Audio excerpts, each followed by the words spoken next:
Hello my dear friends, how are you?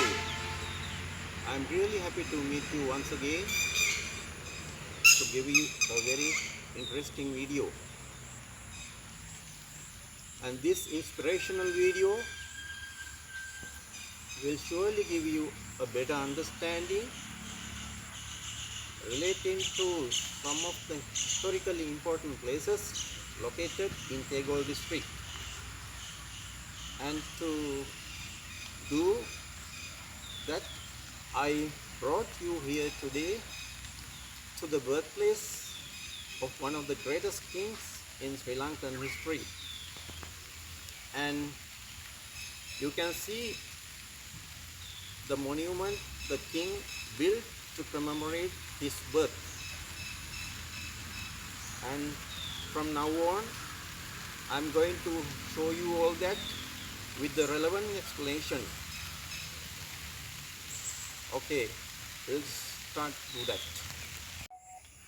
Okay friends, this is the monument or Kotavihara built by the king to commemorate his birthplace. Anyway, during the 12th century AD, queen of the king Manabharana Ratnavali gave birth to a prince called Parakrama Bahu in 1123 AD at this very same place where this Kotavihara is situated today. Then the ruler of southern Sri Lanka was this Manabharana, and he ruled this part of the country, making his capital in Punkagama, and present day it is called Dedigama in Kegol district. Further, archaeologists have found sufficient facts to prove that this part of the country had been densely populated during the Middle Stone era too. Anyway, after the death of King Manabharana, and who was the son of the sister Mita of Vijayabahu I of Polonnaruwa kingdom, the son of Manabharana ruled this Dadigama area, which came under the southern part of the country then. And for some years later, Parakrama Bahu ascended to throne as the king of the entire Sri Lanka.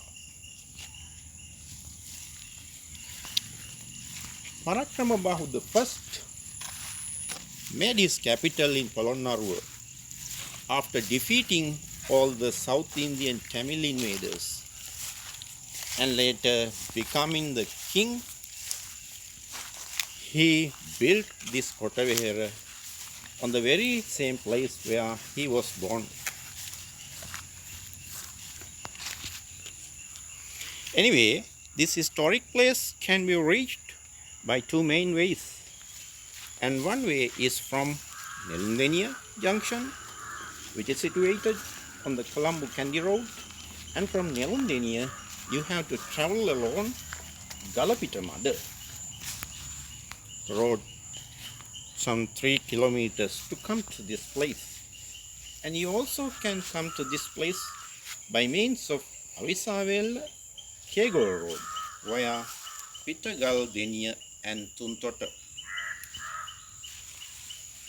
Anyway, after the renovation of archaeological department, the present height of this Kotavihara is about 47 feet and the circumference is about 804 feet. And friends, normally a pinnacle is not created on the uppermost point of this sort of pagodas, which are built to commemorate a layman, and that's why such pagodas are called Kotavihara.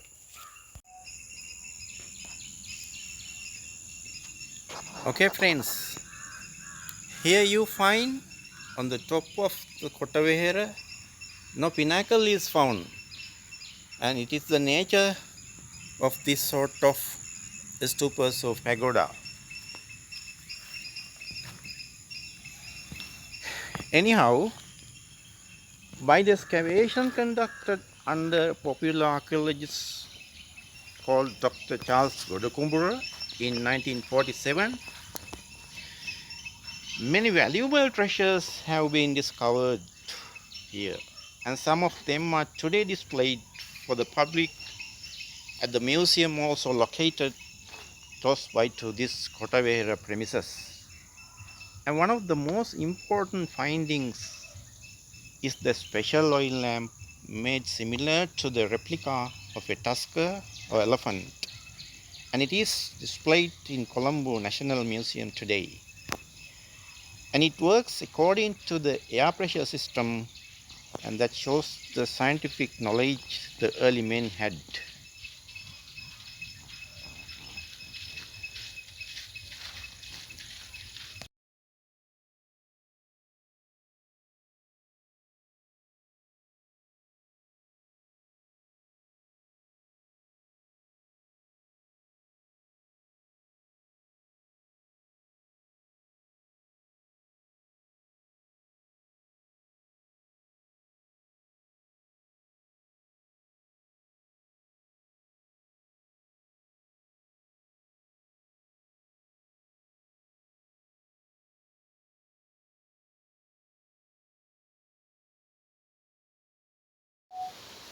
Anyway, friends, I try my best to get the permission to get video photographs of the treasures found in the museum, but I was not given the permission to do so, so I have to get only the photos of the treasures,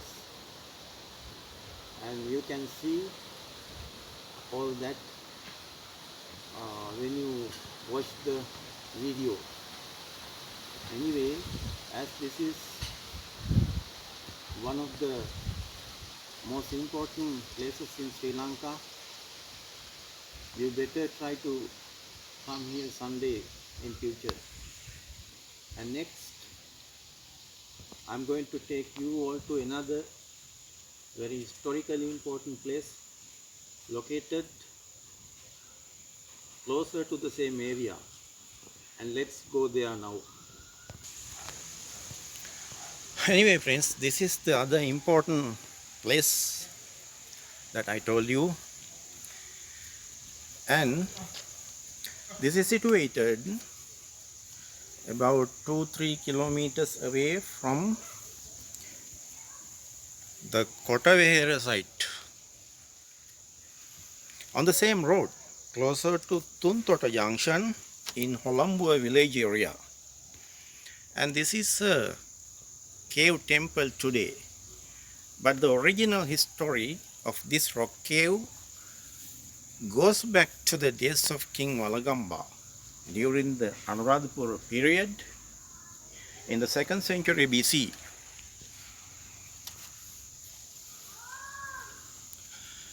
Okay, according to historical sources, this cave had been the king's concubine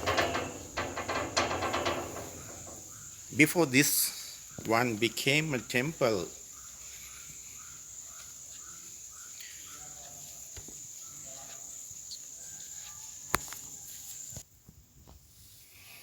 And then, during the king's time, over 500 young men had been secretly protected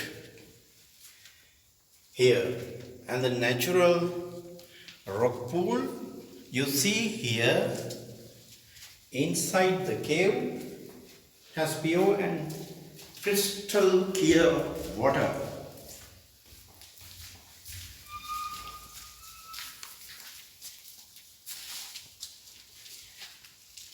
And the concubine women are reported to have used this water for their drinking and bathing purposes.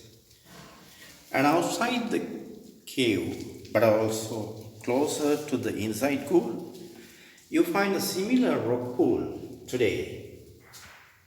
but it is much more deeper than the inside pool, so its bottom is not visible to us. And as described in the later on chronicles, the king built a temple here for the Buddhist monks to show his gratitude to the place that gave shelter to his queens for some years. So that the temple also has got the name Straipura, Rajama Viharya, or the concubine located.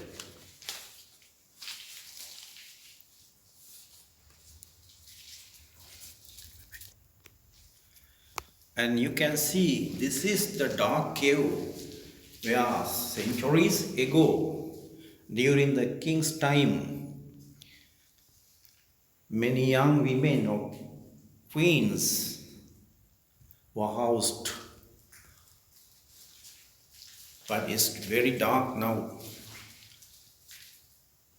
And you can go further deep into the cave, but it's difficult to do so because there is no light to do so.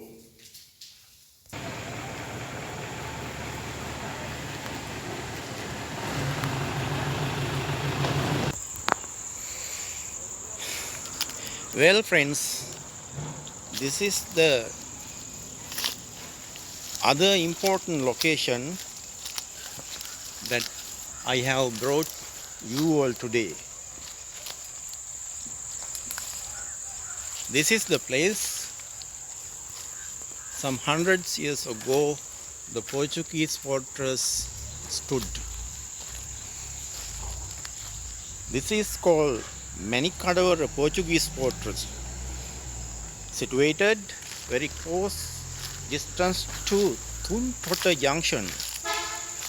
But today you can see here only the ruins of the fortress, and now here you see them all.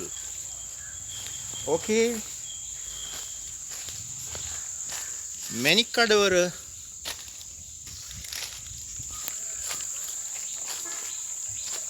is the provincial administrative capital in Dedigama area during the period of King Dharma Parakramabahu the Ninth in the Kingdom of Kotte.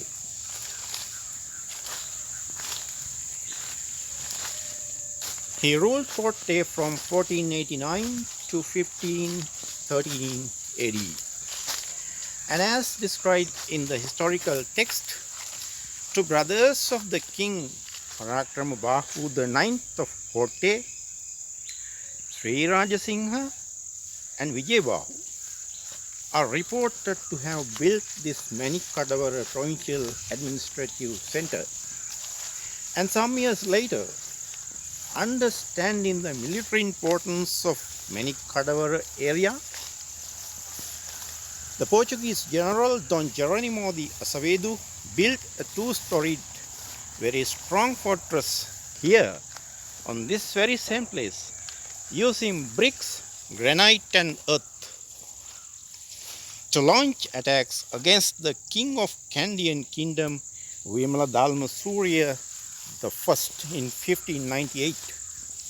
And his story further reveals that Azevedo has considerably damaged the Kotavehera, which we visited earlier nearby to this place, to get bricks to build up this fortress.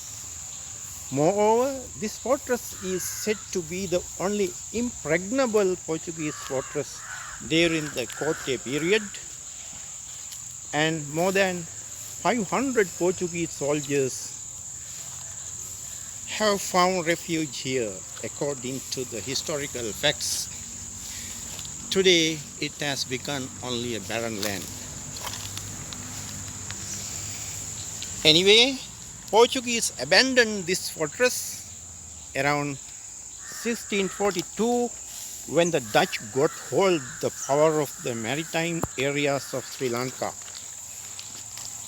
Whatsoever, Today only remains of this fortress are the earthen ramparts, which are overgrown with grass and weeds. Well, during the process of excavation by Biological Department, many valuable things have been found.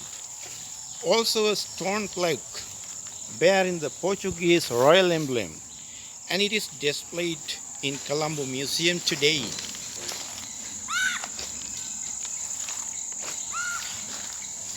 And friends, history further reveals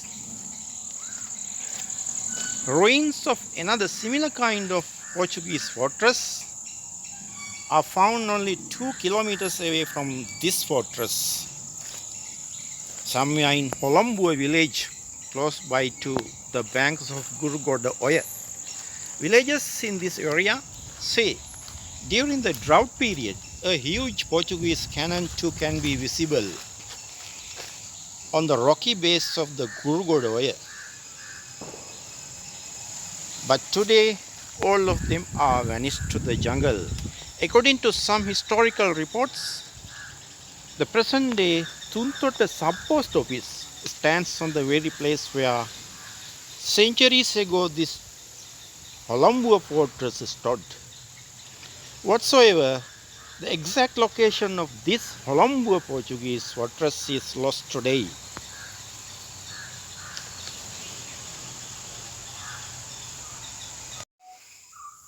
Well, friends, next I'm going to take you all to another very important historic location, and we are here now.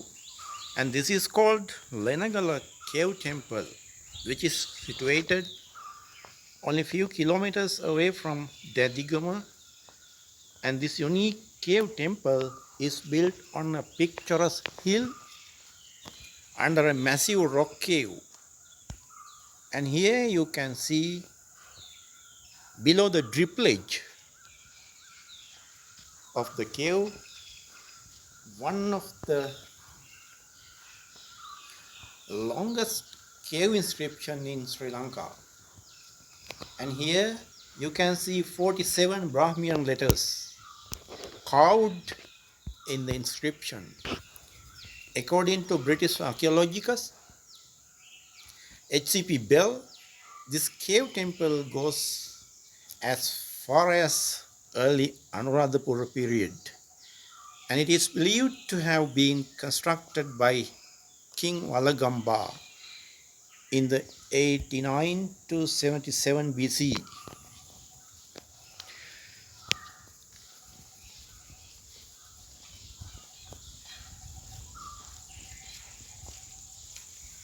Whatsoever, this temple has been lost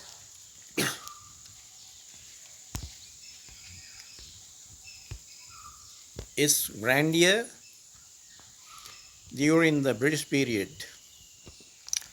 Anyway, it was renovated by Leuke Disawa of Fokoralas, present Kegol district, and then he was the ruler of this area,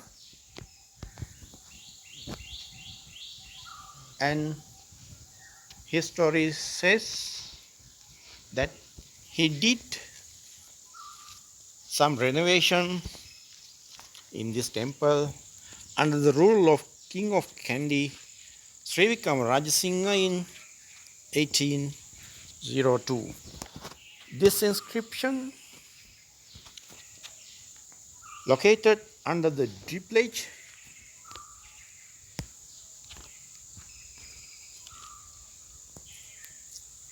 denotes that the cave temple has been offered to the Buddhist monks of 4 quarters, present and absent. Anyhow,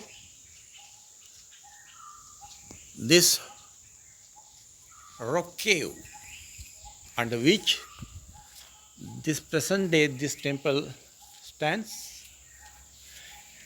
is very calm and picturesque area.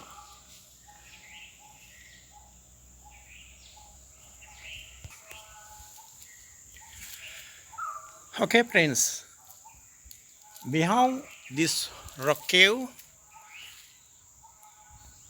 you can see this huge rock and you can climb it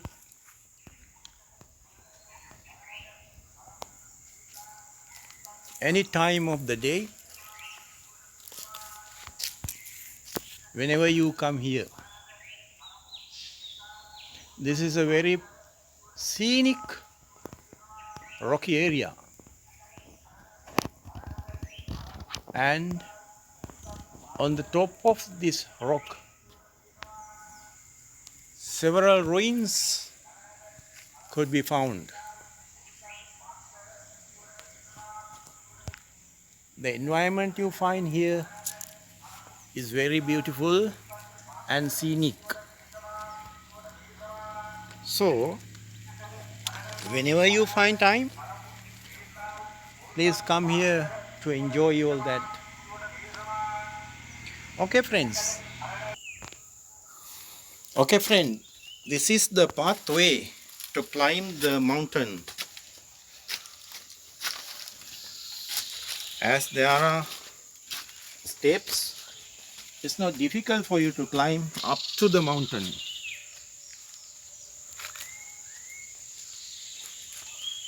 And you have to climb through some forest cover,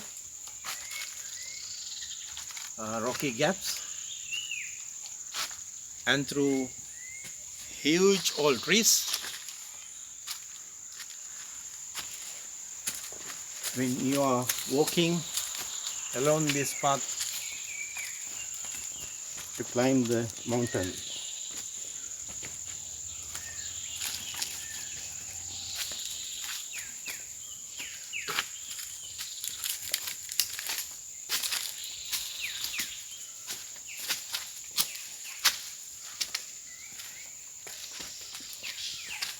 The journey is very enjoyable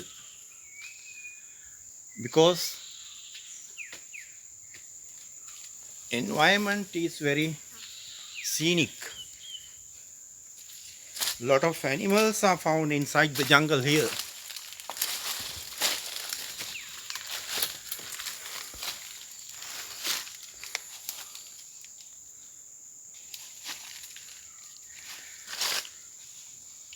Okay friends, now I want to finish my video and I feel that I have given you a very informative video today and I highly appreciate your comments to this video and hoping to meet you in another very interesting video. Let me finish this one here. Wish you all the best. Thank you. Goodbye to you all.